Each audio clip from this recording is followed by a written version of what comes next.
오늘 우리 하나님께서 주시는 말씀 같이 보겠습니다. 우리 하나님을 경외하는 마음으로 자리에서 일어서시겠습니다. 오늘 하나님께서 우리에게 주시는 말씀은 마가복음 8장 22절에서 26절까지 말씀입니다. 제가 받들어서 읽겠습니다. 그리고 그들은 벳세다로 갔다 사람들이 눈먼 사람 하나를 예수께 데려와서 손을 대주시기를 간청하였다. 예수께서 그 눈먼 사람의 손을 붙드시고 마을 바깥으로 데리고 나가셔서 그 두 눈에 침을 뱉고 그에게 손을 얹으시고서 물으셨다. 주님, 무엇이 보이느냐? 그 사람이 쳐다보고 말하였다. 사람들이 보입니다. 나무 같은 것들이 걸어다니는 것 같습니다. 그때 예수께서는 다시 그 사람의 두 눈에 손을 얹으셨다. 그 사람이 뚫어지듯이 바라보더니 시력을 회복하여 모든 것을 똑똑히 보게 되었다. 예수께서 그를 집으로 돌려보내시며 말씀하셨다. 마을로 들어가지 말아라. 아멘. 하나님 말씀입니다. 자리에 앉으시겠습니다. 오늘 치유 집회를 위해서 준비하면서 오늘 본문 가운데 주님께서 시각장애인을 치유하여 오셨듯 우리의 마음속의 질병과 어려움들을 동일한 능력으로 치유하시기를 간절히 원합니다. 뿐만 아니라 이곳에서 함께 예배하는 우리 모두가 우리의 질병의 유무 상태가 아니라 오늘 이 본문에서 치유의 형태를 은하게 된 일들 가운데 우리에게도 동일한 사실을 발견하고 주님께서 우리의 눈을 열어주시는 그런 은혜가 있기를 정말 간절히 기도합니다. 오늘 보석상에 강도가 들었는데 이 강도가 이상하게도 수상하게도 아무것도 훔치지 않고 도망갔답니다. 그러니까 사람들이 진짜 이상한 거죠. 강도가 들었는데 아무런 보석도 가져가지 않았으니까. 그런데 단지 강도가 한 일이 뭐였냐면 이 보석들의 가격표를 바꿔놓은 겁니다. 비싼 거에는 싼 태그를, 싼 보석에는 비싼 태그를 이렇게 붙여놓고 간 거죠. 그러니까 고가의 보석이 헐값이 된 것이고 아주 볼품 헐값에 보기만 그럴싸한 것들이 이제 고가가 된 건데 다음 날부터 보석상에 이제 대혼란이 일어났습니다. 그리고 주인이 알아차렸을 때에는 귀한 보석은 모두 헐값에 팔려버리고 난 다음에 그런 일들을 보게 되었다. 저는 이것이 우리에게 보여주는 우화처럼 우리의 가치관과 우리의 판단 기준에 중요한 질문이 된다고 싶습니다. 오래된 고난과 특별히 육체적인 고통은 그리고 뿐만 아니라 우리 자신의 고통도 그렇지만 우리의 사랑하는 이들을 위해서 기도할 때 이것이 갑작스러운 변화나 치유나 회복이나 이런 것들 우리에게 보여진다면 그럼 우리 마음속에 위로도 되고 그리고 우리 마음속에 믿음이 더 커가는 성장하는 느낌도 들 텐데 이것이 길게 오래된 기도 제목으로 내어지고 그리고 우리 스스로가 이것에 민감하게 깨어서 어떻게 하나님께서 하시는지를 자각하지 못하게 되는 기간이 길어진다면 우리도 모르게 자연스럽게 가치관의 왜곡들이 판단의 기준들의 왜곡들이 일어나게 되는 것 같습니다. 특별히 우리의 건강에 더 그런 것 같아요. 내 몸이 아프니까 이건 이렇게 해도 돼. 처음에는 분명히 맞는 말이고 그렇지만 어느 순간에 우리의 가장 소중하고 가장 가치 있는 것들을 너무도 헐값에 허무하게 포기하거나 팔아버리거나 물물교환 형태로 없애버리는 일들이 우리 가운데 의외로 많이 있다는 사실에 주목하고 싶습니다. 치유와 회복에 있어서 결과는 정말 중요해요. 저는 결과가 중요하다고 생각합니다. 그게 아니라면 우리가 이렇게 치유 집회를 통해서 기도할 이유도 없지요. 주님께서는 분명히 우리의 몸과 마음을 치유하시는 분이십니다. 이것은 변함없는 진리이고 사실입니다. 그런데 여러분, 이런 여러 일들을 통해서 우리가 계속되는 반복과 여러 일들에 있어서 당장 고통이 줄어드는 것이 간절하고 그 과정에서 위안도 얻게 되기 때문에 참 중요한 일이지만 비교적 이것이 어떤 사고가 났다든지 갑작스러운 수술을 한다든지 이 짧은 시간 안에 before after 어떤 병의 경과를 볼 수 있는 경우라 그러면 우리에게 긴장도 되고 그렇게 되지만 오래된다면 그 인터벌이 길다면 우리에게 있어서는 오히려 이런 것들이 마음의 믿음의 회복이 되는 과정에서 혹은 점점 더 우리 중심에 혹은 우리의 가치관에 믿음의 혼란을 겪게 되는 일과 이렇게 잇따서 이렇게 되는 거죠. 선을 왔다 갔다 이렇게 하게 되는 일들이 우리 가운데 의외로 많다는 사실에 좀 주목하게 되었습니다.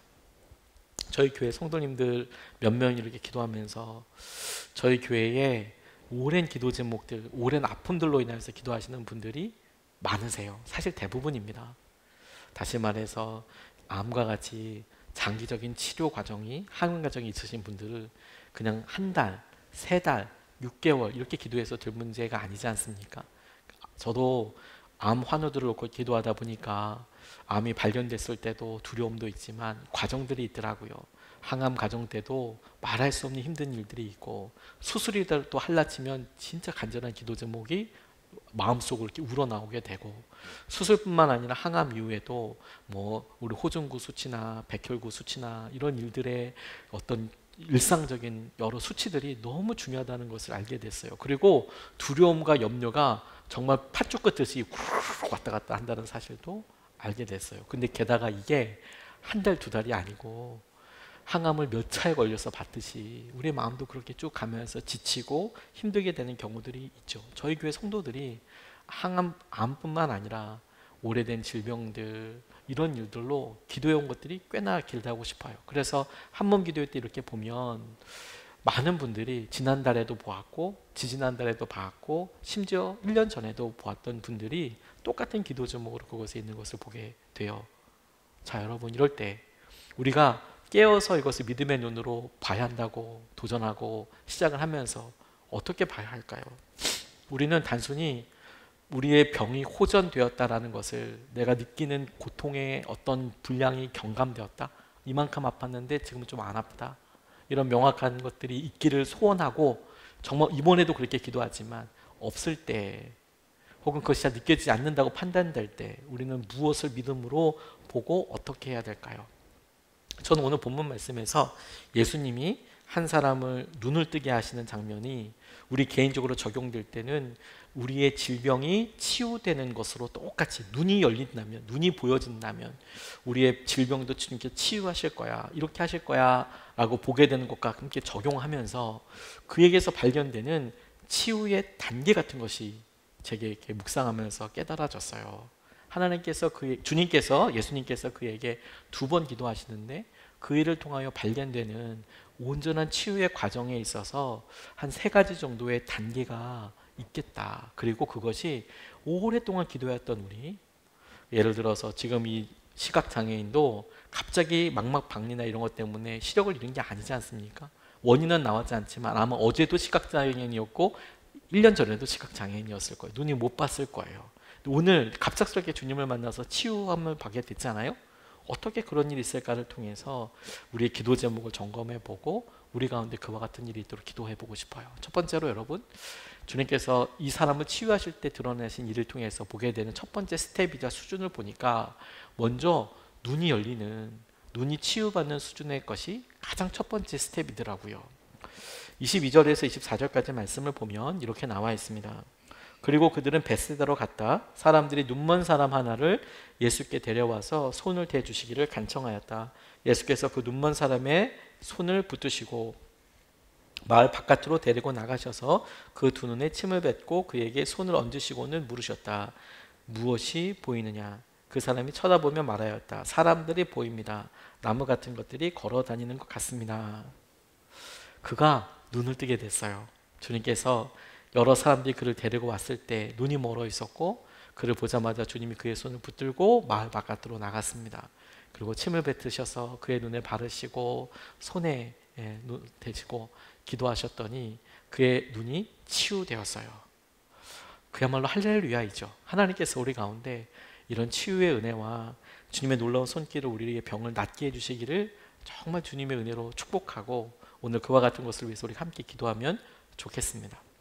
근데 여러분, 이 치유의 일에 있어서 우리가 이것이 첫 번째 스텝이다라고 이야기한 것은 자연스럽게 이어지는 말과 행동들 때문에 그렇습니다.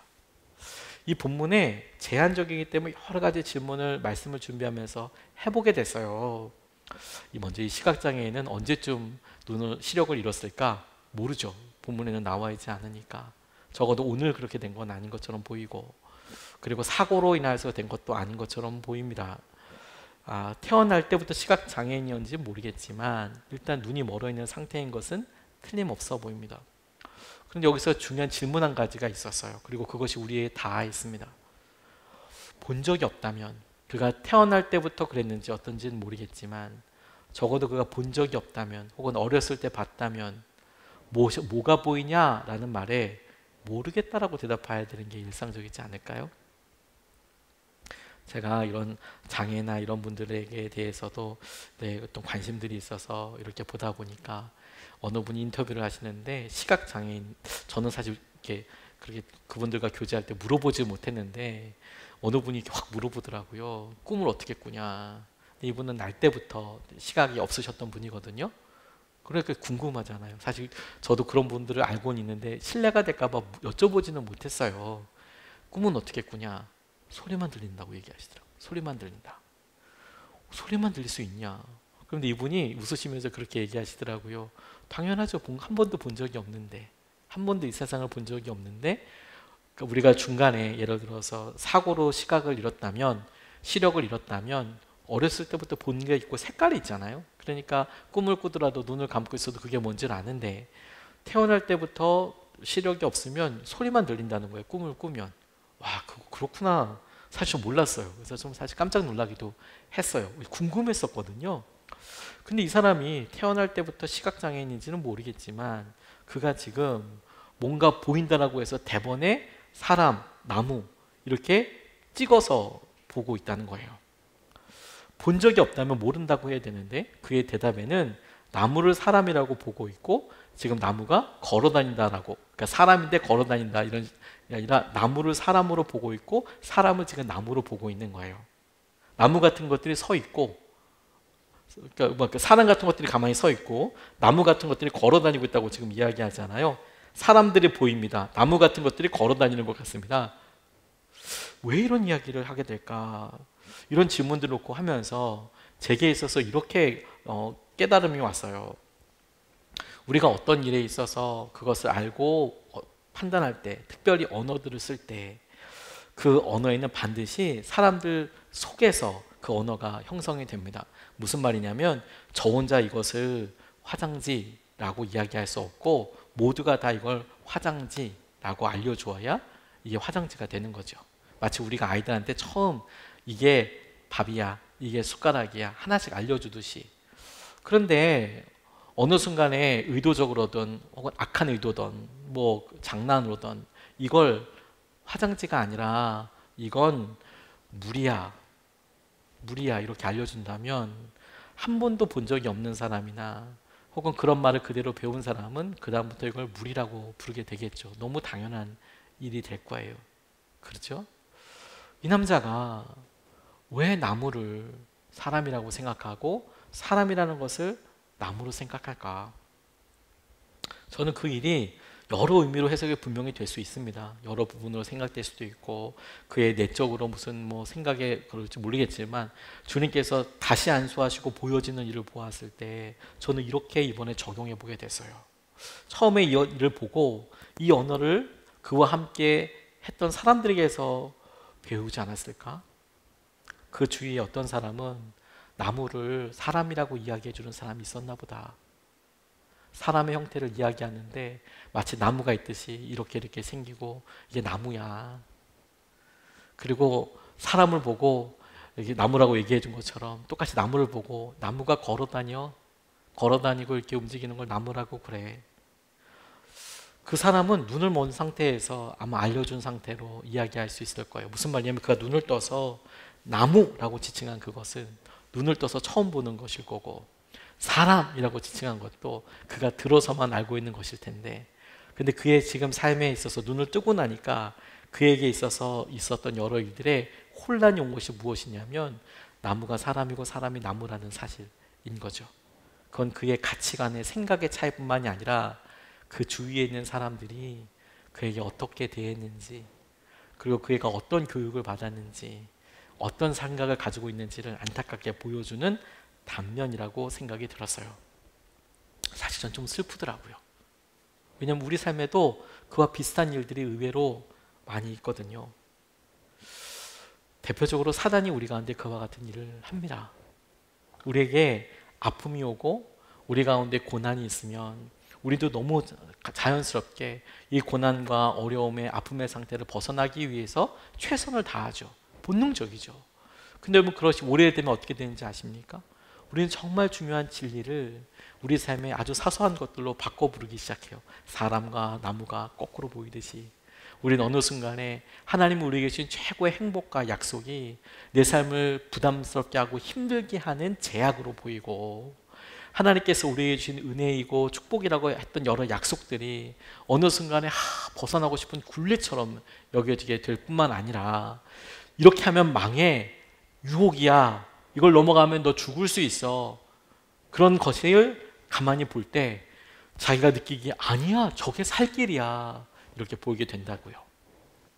그 일을 여러분, 우리는 처음에 에덴 동산에서도 볼 수 있습니다. 하와에게 뱀이 뭐라고 얘기했는지 아십니까? 선악을 알게 하는 나무를 보고 하나님이 말씀하신 것처럼 이거 먹으면 죽어. 그런데 사단이 한 일이 뭐였냐면 그 가치를 틀은 거예요. 안 죽어. 지혜로워져. 안 죽어. 지혜로워지는 거야, 이거. 의미 하나를 틀었을 뿐인데 너무도 허무하게 그 일이 그렇게 믿겨졌다는 거예요. 사단이 기가 막힌 것은 뭐냐면, 하나님께서 말씀하신 말씀과 약속과 진리와 내용이 있는데 그걸 꼬아서 틀어서 이야기했는데 거기에 허무하게도 우리가 사람들이 넘어가게 되더라는 거예요. 그게 죄의 첫 발자국 있지 않습니까? 근데 제가 오늘 이 본문 말씀에서 치유를 얻고 기도할 때, 하나님, 우리의 눈이 열리게 해주십시오.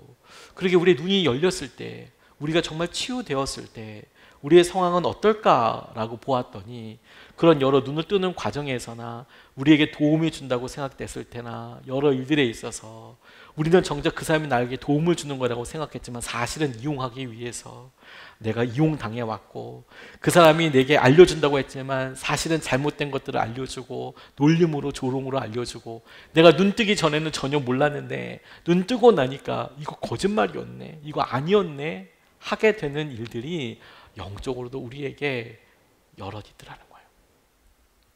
그래서 여러분, 우리가 아프면, 우리가 힘들면 자연스럽게 생각되는 일들 중에 하나가 뭐냐면 너무도 우리 중심으로 가게 되고, 그리고 결과가 중요하다는 것을 부인하는 게 아님에도 그럼에도 불구하고 결과 완전 이것만 지상적으로 가게 되는 거죠. 내가 낫게 되느냐. 그래서 거기서 하나님의 함께 하심과 하나님께서 새롭게 해주신 의미나 이런 것들은 굉장히 왜곡되고 작아지게 되더라는 거예요. 그럼 아프면 불행한 겁니까? 아니에요. 아파도 저 행복한 분들 여러 봤어요. 아픈데 행복한 사람 있다고요? 네, 아파도 행복한 사람들을 봤어요.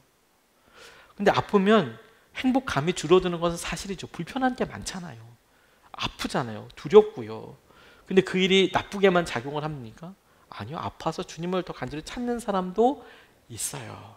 물론 그것에 대해서 느끼는 감정은 또 다른 문제이긴 하지만, 중요한 것은 그 시간이 길어지면서 우리가 자연스럽게 갖게 되는 생각들 중에 하나는 무엇이냐면, 이렇게 가치가 전도되는 현상들을 우리가 보게 되는 거예요. 나무가 사람이고 사람이 나무이고.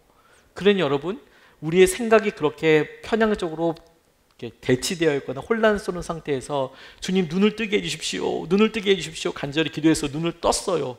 그러면 이게 잘된 건가요? 안 된 건가요? 잘된 것은 틀림없지만 이게 완전한 것은 아니지요. 우리가 영적으로도, 우리가 믿음으로 우리가 환우들을 위해서 기도할 때도 똑같은 일이 있다고 싶어요.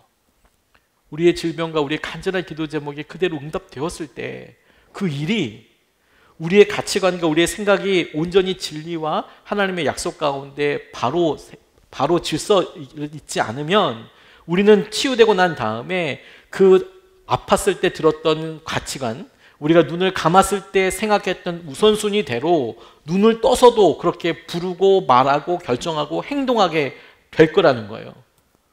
그건 당장 몸이 나아졌다는 면에 있어서는 은혜이고 축복일 수 있지만, 그의 삶이 오래 지속될수록 더 큰 혼란과 어려움과 안타까움에 직면하게 될 거예요.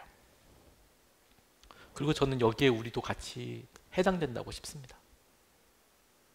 여러분, 우리가 우리 자신의 치유를 놓고 간절히 기도하고, 저도 아픈 것을 놓고 기도하고 그렇게도 하지요. 그런데 지금 이제 내 기도도 그렇지만 내 주위에 이런 사람들이 있으니까 우리 부모님, 뭐 형제 자매 이런 사람들 기도해야지. 지금은 그것도 안타깝긴 하지만 그래도 우리 개인으로 봤을 때는 아프지 않으니까 감사하다고도 할 수 있죠. 근데 어느 순간 여러분, 우리도 어느 순간에 몸에 건강하냐 건강하지 않느냐를 보고, 눈을 떴느냐 안 떴느냐를 보고, 하지만 전혀 의식하지 못하고 우리 스스로 질병과 치유와 믿음을 놓고 기도할 때 사람을 나무라고 하고 나무를 사람으로 여기고 뻗어시 기도하고 그렇게 간다는 거예요. 그리고 그곳에서 주님께서 보시기에 아주 심각한 오류가 우리 가운데 있는 것이죠. 그렇게 살면 안 된다고.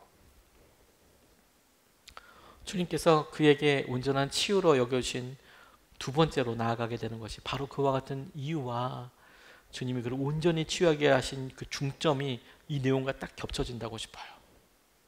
주님께서 그에게 온전히 눈을 뜨게 되는 것은 다만 몸이 그렇게 눈을 뜨게 되는 것, 치유되는 것뿐만이 아니라 그가 온전하게 분별하게 되고 그의 삶에서 하나님께 사시는 일을, 하나님께서 만드신 것을 온전히 깨닫게 되는 그 수준까지 나아가야 하는 거예요. 그래서 25절 말씀을 보면 이렇게 나와 있습니다. 그때 예수께서는 다시 그 사람의 두 눈에 손을 얹으셨다. 그 사람이 뚫어지듯이 바라보더니 시력을 회복하여 모든 것을 똑똑히 보게 되었다. 이렇게 이야기하고 있습니다. 더욱 간절하게 주님께서 한 번 더 기도해 주셨어요. 안수하시면서. 저는 주님의 능력이 온전치 못하기 때문에 두 번 이렇게 됐다고 생각하지 않아요. 만약에 이것이 그의 개인적인 여러 일이었다면 저는 우리의 주님이 안수하셨을 때 그의 정신이든 그의 생각이든 뭐든 다 나았을 거라고 생각이 들어요. 그걸 모르시지 않았을 테니까. 근데 주님께서 두 번째 안수하신 이유는 뭔지 아십니까? 눈이 안 보여서가 아니에요. 그가 지금 혼동된 가치관과 그의 삶에 있어서 분별과 구분이 되지 않는 것을 보시고 다시 한번 주님께서 그에게 기도해 주셨어요. 성경에 몇 번 없는 굉장히 중요한 일이에요. 여기서 이제 눈을 헬라어로 찾아보니까 옵탈모스라는 단어를 쓰는데 이게 침투, 시력, 예리함 이런 표현으로 쓰더라고요. 그러니까 분별, 내가 단순히 눈을 뜨게 되는 수준이 아니라 옵탈모스라는 단어 자체가 다시 손을 얹어서 시력을 회복했다 할 때 이 옵탈모스는 침투, 예리함, 그러니까 분별, 이건 이거고 저건 저거고 그걸 깨닫게 되더라. 근데 어떻게 그와 같은 일을 하게 됐습니까? 그가 안수하고 주님을 바라보더니 시력을 회복하게 됐어요. 주님을 바라보더니, 저는 그 장면을 한번 상상해 보고 싶습니다. 여러분들과 함께. 먼저 주님께서 그를 사람이 없는 곳으로 데려가셨죠. 한번 안수하셨습니다. 그리고 두 번째로 안수하시고 나니까 이 사람이 주님을 뚜렷이 바라보는 거 아니에요. 뚜렷이 쳐다봤다. 뚫어지듯이 바라보더니, 그 사람이 뚫어지듯이 바라보더니 그 가운데 주님이 이렇게 시선이 같이 있는 거죠. 우리가 여러분, 우리의 삶에 보여주고 희끗희끗한 것들 가운데 사람과 나무를 구분하기 위해서 우리의 눈이 있는 게 아닙니다. 우리의 삶에는 주님을 분별하기 위해서 우리에게 이런 영적인 감각이 있는 거예요. 우리가 이 사실을 잊어버려요. 그가 시력을 회복해서 뚫어지게 바라보는 사물에 주님께서 가장 가까이 계시고 그 주님을 바라보게 되는 것으로 인하여서 그의 시력이, 그의 분별력이 돌아오게 되더라는 거예요. 이 세상의 가치관이 섞여져 있어서, 혼재되어 있어서 우리 스스로 결정을 모르겠다. 어떤 때는 돈이 중요한 것 같아요. 돈 때문에 가족을 이렇게 섬기고 하는 것, 당연한 수순처럼 보이는 일들에 선을 훅 넘어가면 때로는 그 돈을 위해서 가족을 희생하기도 하고, 때로는 건강을 희생하기도 하고, 때로는 가족 사이 관계에 있어서 우선순위나 이런 것들을 정할 때 우리도 모르게 선을 훅 넘어가고 나면 오늘 나무가 사람처럼 보이고 사람이 나무처럼 보이는 일이 비일비재하게 일어나는데, 근데 주님께서 다시 안수하셔서 분명히 그 일의 분별력과 구분할 수 있는 능력이 어디서 오게 되냐면 그 가운데 함께 하시는 주님을 뚜렷이 바라볼 때, 하나님을 분명히 알게 될 때, 그때서야 이 질서들이 함께하게 되고 서로의 위치를 알게 되는 거예요.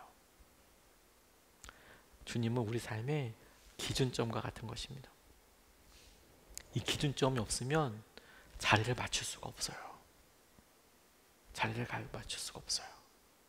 왼쪽으로 가세요, 오른쪽으로 가세요, 이렇게 조금 했을 땐 그렇지만 여러분 막 섞여 있을 때는 기준점, 우리 삶의 0점점 딱 지켜져 있는 기준점이 없으면 좌가 우되고 우가 좌되고 그러는 거죠. 당장 여러분, 제가 여러분들에게 뭐 왼손을 들어보세요 라고 이야기하면 여러분 첫 번째 드는 생각이 목사님의 왼쪽을 얘기하는 걸까, 여러분들의 왼쪽을 얘기할까? 우리가 왼쪽 오른쪽만 생각해도 그렇잖아요. 우리의 가치관은 늘 그래요. 그런데 우리의 삶에서 눈이 열려서, 우리 육신이 열려서 우리의 제한적인 어떤 것들이 풀어져서 해결돼서 치유되는 거 너무 중요하지만 그 가운데 주님이 명확하게 느껴지거나 바라봐 줄 수 없다면 우리는 똑같은 가치관에서 여전히 내가 힘들거나 아프거나 수치가 조금만 올라가도 우리는 여지없이 두려움과 염려 걱정으로 처박혀져 버리게 될 거예요. 곤두박질치게 될 거예요. 이게 두려움 아닙니까? 주님께서 보여주시고자 하시는 것은 바로 그거예요. 야, 나무가 사람 같고 사람이 나무 같지. 지금 뭐가 뭔지 잘 모르겠고 잘 판단 못하겠지. 너 주위에 있는 사람들이 그렇게 얘기해 주기도 했어. 좋은 의도든 나쁜 의도든 주위에 있는 사람들 다 그렇게 생각하지. 너도 그렇게 생각할 수 있지. 너는 확인할 수 없으니까. 그래, 눈 떠서 보니까 여전히 그렇게 보인다면 그건 바른 것이 아니야. 다시 안수하고 주님을 보를 때 비로소 제대로 삶의 질서와 의미들이 보이는 거예요. 솔로몬 정각이 있는 곳에 베데스다라는 연못이 있었습니다. 그곳은 양문이라는 곳에서 아주 가까운 첫 번째로 있는 그런 저수지, 연못이라고 이야기하지만 실제로 가보면 저수지에 가까운 그런 곳이었습니다. 이스라엘 사람들이 멀리서 어떤 예배를 드리기 위해서 혹은 명절을 지키서 오면 이 문들이 어떤 기능들이 있었어요. 뭐 굳이 표현하면 좀 그렇지만 뭐 분문이라고 하는데 분자가 그 배설물이거든요. 그래서 그 배설물을 처리하러 갈 때 쓰는 문이 이렇게 정해져 있었어요. 그리고 무슨 문, 이 길이 어디로 연결된다 뭐 이런 뜻으로도 문 이름이 정해져 있고 막 그랬어요. 양문은 양들이 많이 오고 간다고 해서 양문이에요. 왜 그러냐? 예배를 드리러 오는 사람들이 성전으로 갈 수 있을 때 가장 짧게 갈 수 있는 거리였어요. 그리고 양문으로 넘어와서 베데스다에서 양을 씻겨요. 오랫동안 여행하고 왔으니까 얘를 씻겨서 대충이라도 씻겨서 얘들 이렇게 하나님 앞에 드리기 전에 정리를 했단 말이에요. 그래서 양문이고 베데스다에서 그런 일들이 많이 있었어요. 그리고 그곳에 떠오르는 계속 전해오는 소문처럼 물이 이렇게 움직일 때마다 거기 첫 번째로 뛰어드는 사람이 병이 낫게 되겠다라는 것들 때문에 거기에 엄청 많은 사람, 솔로몬 행각 5에 그 행각 크기가 엄청 컸다고 하는데 이 5개의 사람들이 수두룩 빽빽 그 주위에 다 모여 있었어요. 베데스다라는 연못의 이름 뜻은 자비의 집이라는 뜻이지만 정작 자비가 하나도 없죠. 왜냐하면 선착순의 대표적인 장소 아닙니까? 어떤 병이 났든지 일바로 들어가는 사람이 낫는데요. 일바. 그러면 일바로 들어갈 수 있는 사람은 뭐 이런 표현 뭐 자꾸 이렇게 가지만 뭐 무좀 걸린 사람은 일바로 들어갈 가능성이 가장 높죠. 일단 뭐 별로 아프지 않잖아요. 피부병 일단 낫겠죠. 일단 몸이, 하지만 어떤 정형외과적인 어떤 뭐 다리가 골절됐다든지 오랫동안 뭐 디스크를 앓았다든지 이런 사람들은 물이 동한 걸 봤어도 아이고 진짜 일어나는데 한 20초는 걸려요. 그리고 짐이 있건 말건 거기까지 걸어가는데도 가요. 그러면 무좀 걸린 사람이 먼저 들어가요. 피부병 걸린 사람이 먼저 들어가죠. 혹은 여러분 자기를 도와주는 사람을 다 뺑 돌아 세워요. 아무도 못 들어가게 다 붙잡아. 힘이 있고 돈이 있으면 내가 먼저 갈 거야. 그 시간이 얼마인지 모르겠지만 움직이자마자 다 스탑시켜. 일어나지도 못하게 거기 앉아. 막 이렇게 앉은 다음에 자기가 이렇게 하고 확 들어갈 수도 있어요. 나았는지 안 나았는지 모르겠지만 어찌됐건 간에 1등만 치유되는 그곳에 사람들은 다 어디 보고 있을까요? 다 베데스다 연못만 보고 있죠. 왜요? 움직이면 뛰어 들어가야 되거든요. 다른 사람은 못 보더라도 내가 얼른 보고 내가 일단 뛰어 들어가야 되지 않겠습니까? 내가 뛰어 들어가야 된다고 생각하고 있었을 거예요. 거기에 예수님이 오셨어요. 주님이 찾아오셔서 그 많은 병자들 중에 38년이나 38년 된 병자를 보셨어요. 그의 병이 오래된 걸 보셨어요. 제가 이렇게 이렇게 묵상하다가 38년이나 알았으면 죽을 병은 아닌 것 같다 이런 생각이 들었어요. 38년이나 죽지 않고 살았다면 고통은 계속되지만 죽을 병은 아닌가 보다. 진작에 죽었겠죠. 38년이나 아프진 않았을 것 같은데, 하지만 그 행색이 아이고지 하면서 계속 이제 이렇게 누워 있는 거죠. 오래됐어요. 그런데 치유의 기적의 순간은 그가 주님 때문에 치유된 순간에 사람들에게 드러났지만, 진짜 기적이고 진짜 치유의 순간은 언제였느냐, 저에게 다시 한번 재정의해 보라고 한다면, 저는 그가 베데스다를 계속 이렇게 바라보고 있다가, 그도 나도 뛰어들어가야 될 텐데 보고 있다가 주님이 오셔서 툭툭툭, 야, 병자님이라고 부르기도 그렇고 나 좀 보세요. 그리고 물으시는 거죠. 네가 낫고자 하느냐? 그럴 때 그의 시선이 여기 베데스다가 아니라 비로소 주님을 뚫어지게 바라보게 될 때, 주님을 바라보게 될 때, 내 1번이 되기 위해서 바라봤던 욕망과 소원과 마음인 베데스다가 아니라 고개를 돌려서 주님이 베데스다에서 걸어오신 게 아니니까 베데스다 쪽이 아닌 주님 쪽을 바라보게 됐을 때 기적이 일어나는 거라니까요. 주님을 보게 됐을 때. 베데스다를 보고 있는 사람은, 연못을 보고 있는 사람은 치유를 못 받았지만, 베데스다 연못가에 찾아오신 주님을 바라보는 사람은, 그 38년 된 병자는 치유를 경험하게 되었다니까요. 그가 눈을 떴을 때 사람이 나무가 사무되는 그런 가치적인 혼란에서, 내가 이제 한번 아파봤기 때문에 아프지 않으려면 내가 무슨 짓인지 해. 내가 돈을 수억을 들일 수도 있고, 혹은 내가 안 아프게 해서는 이것도 할 수 있고 저것도 할 수 있어. 그 마음과 결심은 너무 딱하게 이해도 되고 공감도 되고, 그리고 할 수 있다면, 그게 정말 차도가 있다면 해보라고 적어도 말지는 않겠지만, 그런데 여러분 거기에 가만 가치관을 보는 거죠. 정말 몸을 치유하시는 분이 누구냐? 우리 육신의 주인이 누구냐? 우리는 아픈 순간에 우리의 고통과 두려움이 확 커져서 가치관에 혼란이 있어서 하나님을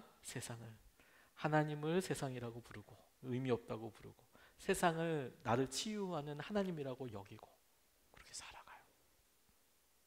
그런데 그곳에 주님이 오셔서 그 주님을 뚫어지게 바라보면, 그럼 비로소 우리의 시선과 가치관과 생각이 함께하는 거예요.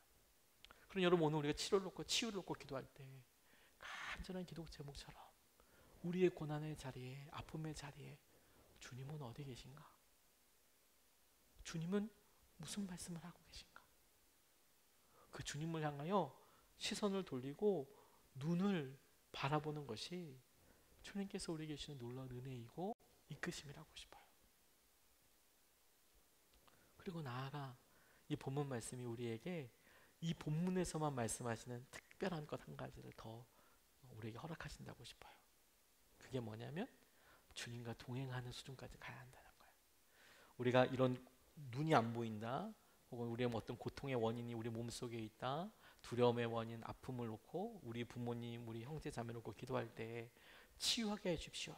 간절하게 기도하는 것에서부터 시작해서 눈을 뜨듯이 질병이 치유되고 아픔이 없어지는 것을 그렇게 간절히 기도하되, 그들이 그렇게 치유가 되어서 완성이 된 게 아니라 그들이 주님을 바라보게 해주십시오. 주님과 시선을 마주하게 해주십시오. 그래서 그들의 고통과 어려움, 돈, 염려, 걱정으로 막 혼재되어 있던 사람, 돈, 하나님과 이 하찮았던 것들이 주님에 의해서 질서가 쫙 잡혀질 뿐만 아니라 이 일을 통해서 주님과 함께하게 해주십시오. 동행하게 해주십시오. 이게 치유의 제일 중요한 단계라고 싶어요.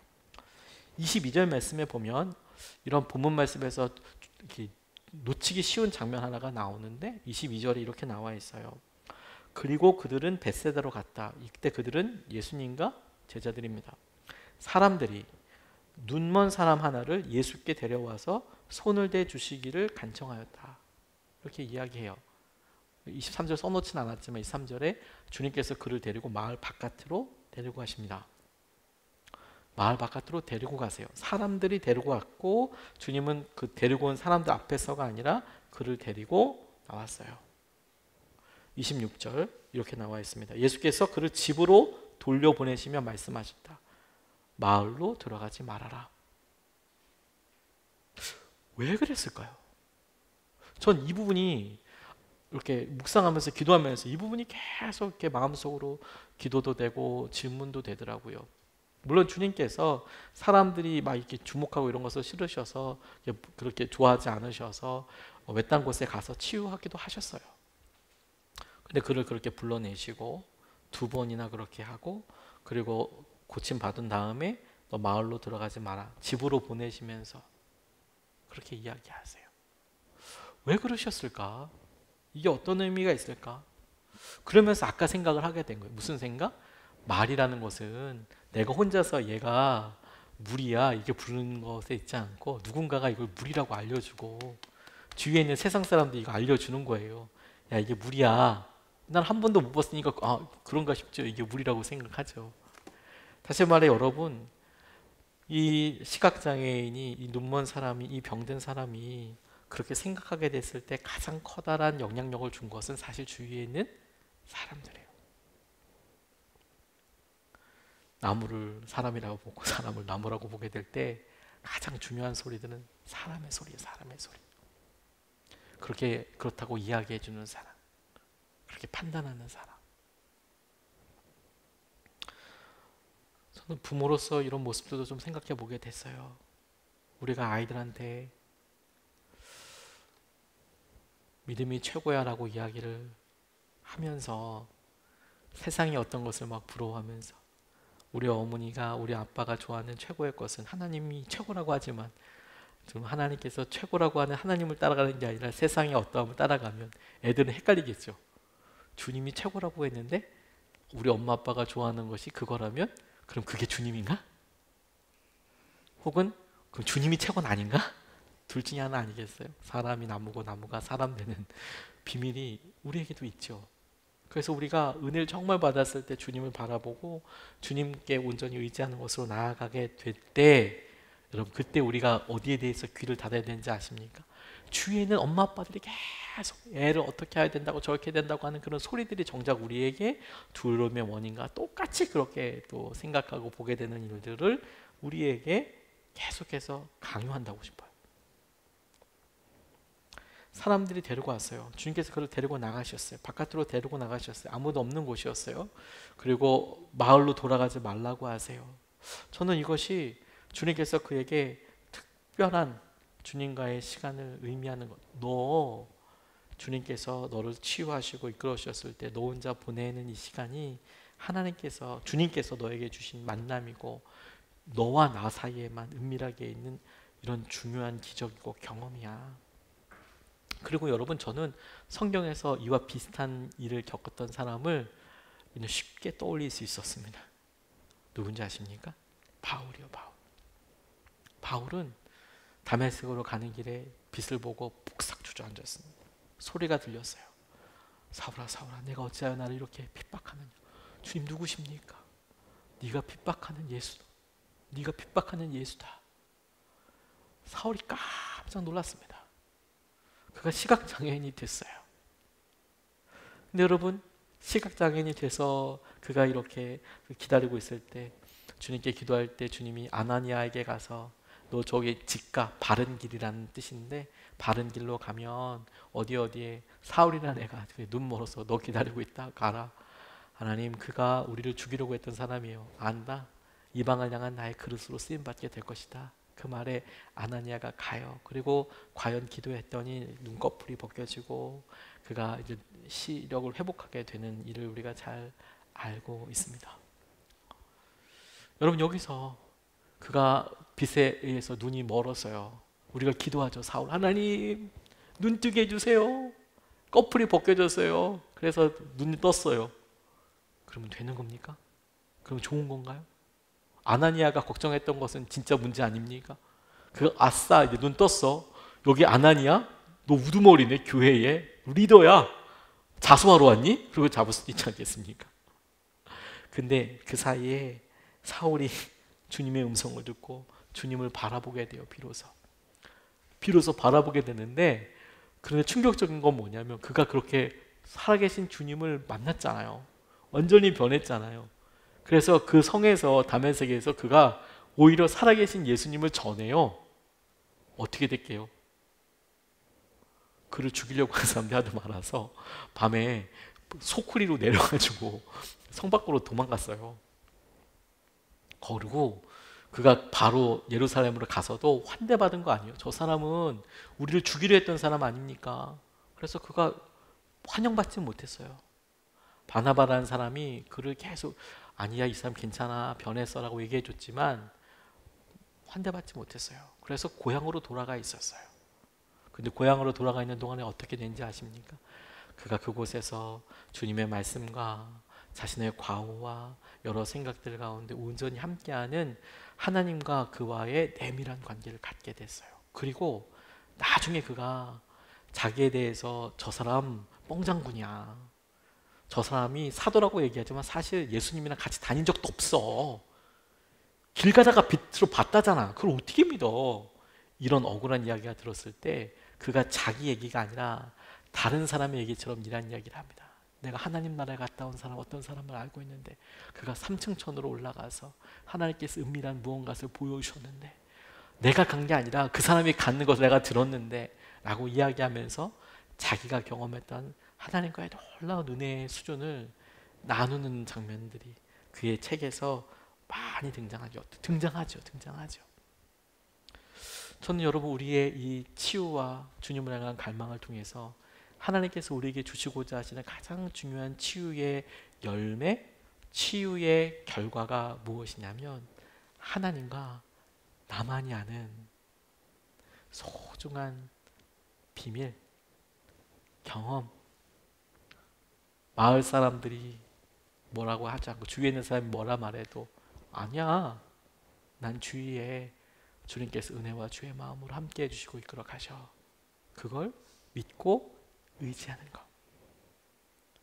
그게 치유에 하나님께서 예비하신 가장 놀라운 선물 아닙니까? 누구도 경험하지 못했던 그 일을 하나님께서 그에게 찝어서 마을 사람들에게 가지 말고 주님과 함께하는 그 경험과 그 놀라운 터치를 그에게 선물해 주세요. 제가 제자 훈련했던 한 청년 중에 뭐 결혼도 하고 저희 교회 이제 개척했을 때 축복기도도 해주고 그랬던 이제 집사님이 됐을 것 같아요. 나이도 있으니까. 근데 참 재밌는 친구였어요. 목사 앞에서도 말을 진짜 편하게 하는, 자기의 허물 이런 걸뭐 그러니까 상남자, 상남자라는 표현을 쓰더라고요. 진짜 상남자였어요. 이게. 그래서 이제 덩치도 크고 몸이, 저도 조금 저는 왜소하지만 저의 한 두께로 2배 뭐 이래가지고 뭐 이제 상남자. 그리고 이제 그 공사일을 좀 하는 친구였어요. 설계도 하지만 현장 가서 막 좀 걸게, 좀 거칠게 상남자 스타일로 이렇게 막 욕도 좀 달고 살고 해서 저랑 같이 제자 올랐는데 심심치 않게 막 그냥 이런 게 막 저를 부르는 말은 아니지만 뭐 다른 사람들 지칭할 때 아름다운 표현들이 막 등장하는 거죠. 굉장히 친숙한 표현들이 다 자기 자녀들이야. 뭐 이 자녀, 저 자녀 막 이러면서 다 18명이나 되는 자녀들도 다 이렇게 자녀들에 대해서 막 얘기하고, 그렇게 얘기하면 좋은 거죠. 막 동물원 되고 막 그런 친구였어요. 막 개도 나오고 새도 나오고 뭐. 그런데 참 되게 순전한, 얘가 도대체 왜 이렇게, 아니 얘 말을 들어보면 얘가 믿음을 가질 이유가 뭐가 있지? 그 돈도 잘 벌었어요, 그 친구는. 그래서 뭐 몸이 그렇게 있는데도 돈도 잘 벌고 직장도 괜찮았던 걸로 기억돼요. 직장도 진짜 괜찮았고 하는 일에 비해서 진짜 상남자스럽고, 그런데 또 남자들 사이에서는 인정을 진짜 많이 받는, 그래서 이제 월급도 이렇게 많이 받고 막 이러는 그런 타입인데 왜 교회를 그렇게 나와요? 신기하잖아요. 그래서 너 어떻게 예수님 만나게 됐냐? 근데 진짜 이유가 너무 심플했어요. 근데 너무 분명했어요. 목사님, 나 어렸을 때 아파서 죽다 살아났어요. 의사 선생님들 다 나 죽는다고 그러고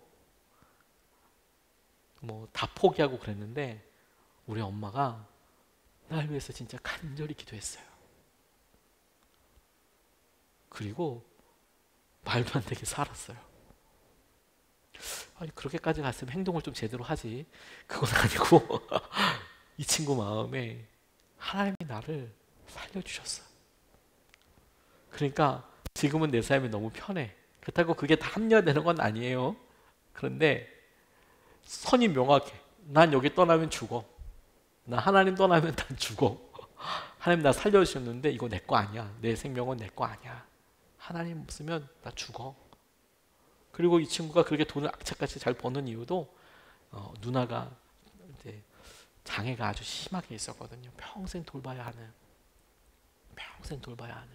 나 우리 누나 데리고 있어야 되고, 부모님 돌아가시면 우리 누나 내가 잘 케어해야 하고, 그리고 내가 우리 부모님 잘 행복하게 해야 돼. 생각이 너무 크죠. 근데 행동은 여전히 상남자예요. 근데 제가 그 친구를 보고 참 많이 은혜 받았어요. 와, 보석과도 같이, 목사님, 내가 어렸을 때 다 죽는다고 그랬어요. 의사들도 아무도 나 못 고친다 했어요. 근데 우리 어머니랑 교회에서 눈물로 기도해서 내가 지금 살고 있어요. 나 그래서 하나님이 살아계신 거 너무 알아요. 지금 내가 뭘 하고 있더라도 하나님 살아계신 거 너무 알아. 제가 그걸 보고, 와, 하나님께서 그 청년을 치유하여 주신 기적? 와, 놀라워. 뿐만 아니라 그가 그렇게 하면서 크고 뭐 여러 일들에서, 직장에서 여러 일들하고 여전히 정리되지 않은 삶도 있지만 분명하게 알아. 하나님이 함께 하시고 하나님께 이끌어 가시는 것을 알아. 아무것도 흔들어 놓지 못해. 그래서 11조, 하나님 살아계시니까 11조 무조건 해야 하는 거고. 그리고 어려운 사람이 있다 그러면 정말 그 두려울 만큼 헌금을 하는 친구였어요. 본인이 그렇게 살지만 누가 어렵대, 야 누구 도와야 되는데 그런 이야기를 듣고 오면 정말 겁나게 헌금하는 친구였어요. 그뿐만 아니라 내가 힘들어도 하나님이 나를 그렇게 붙잡아 주시니까. 그런 경험이 있어서 꼭 사역자가 되는 것만은 아니더라고요. 어떠십니까, 여러분? 여러분들은 주님과 그런 내적으로 친밀한, 여러분들이 주님과만 경험할 수 있는 그런 것까지 누려야 되지 않겠습니까? 우리 기도하는 우리 환우들에게도 저는 마찬가지라고 싶어요. 하나님 은혜를 주시고 주의 마음을 더하여 주셔서 치유하여 주시고, 주님 저들의 눈을 뜨게 하여 주셔서 주님을 바라보게 해주시고, 그리고 주님과 내밀한 관계에 주님과 동행하는 삶을 살게 해주십시오. 오늘 우리 같이 환우들을 위해서 기도할 뿐만 아니라 우리를 놓고도 좀 같이 기도하면 좋겠어요. 여러분, 우리는 봤을 때 병원에 병명은 없을지 모르겠지만, 진단명은 없을지 모르겠지만, 우리도 가만 보면 이상한 거예요. 왜냐면 어떤 게 이상한 줄 알아요? 우리도 사람을 나무라고 하고 나무를 사람이라고 하고, 은혜인 것을 저주라고 얘기하고, 힘든 염려 걱정거리라고 얘기하고, 염려 걱정 유혹거리를 하나님의 축복이라고 얘기하는, 나무가 사람이고 사람이 나무라고 하는 그런 병에 우리 걸려 있어요. 눈은 언젠가 떠서 있을지 모르겠지만 어느 순간에 사람들 소리가 다 들려오다 보니까 유혹거리를 축복이라고 얘기하고, 하나님께서 보시기에 딱 망할 길인데 그게 내게 은혜라고 얘기해요. 정작 하나님께서 은혜가 주신 것은 피해야 될 거라고 생각해요. 부담이라고 생각해요. 그거 질병이에요. 주님께서 은혜 가운데 우리 환우들을 위해서 기도하면서 우리에게도 은혜와 주의 마음이 그렇게 회복되도록 같이 우리 기도하겠습니다.